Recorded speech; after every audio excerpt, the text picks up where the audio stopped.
అటువంటిది సచివాలయాల్లో ఉన్నటువంటి సేవలు ఆపేశారు. వాలంటీర్ సేవలు మళ్ళీ వాళ్ళ వరదల సందర్భం గుర్తుకొచ్చింది చూశారు కాబట్టి విజయవాడ వరకు పిలిపించారు. ఇప్పుడు అట్లా ఏమన్నా మిగతా చోట్ల కూడా టోటల్ గా అసలు వీళ్ళని పంపించడం మంచిది కాదని ఏమైనా గ్రహిస్తారో తెలియదు. అట్లాగే MDU వెహికల్స్ ఉన్నాయి డోర్ డెలివరీ, దాని అవసరం ఏంటి వాళ్ళు తెలిసి వచ్చింది. వరదల సమయంలో వాళ్ళ సరుకులని తీసుకెళ్లేది అదే.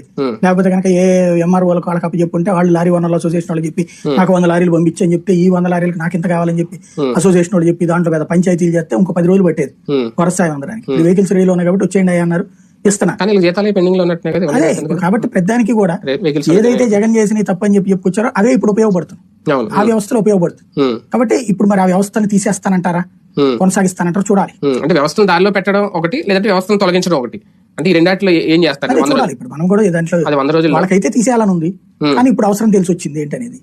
మరి దీన్ని చూస్తారా, లేకపోతే వాళ్ళందరికి కసిగా ఉంది కాబట్టి జగన్ మీద జగన్ వాళ్ళని చూడసినప్పుడల్లా జగన్ గుర్తుకొస్తాడు కాబట్టి శాశ్వతంగా వాళ్ళని పక్కన పెట్టాలన్నటువంటిది ఏం చేస్తారో చూడాలి.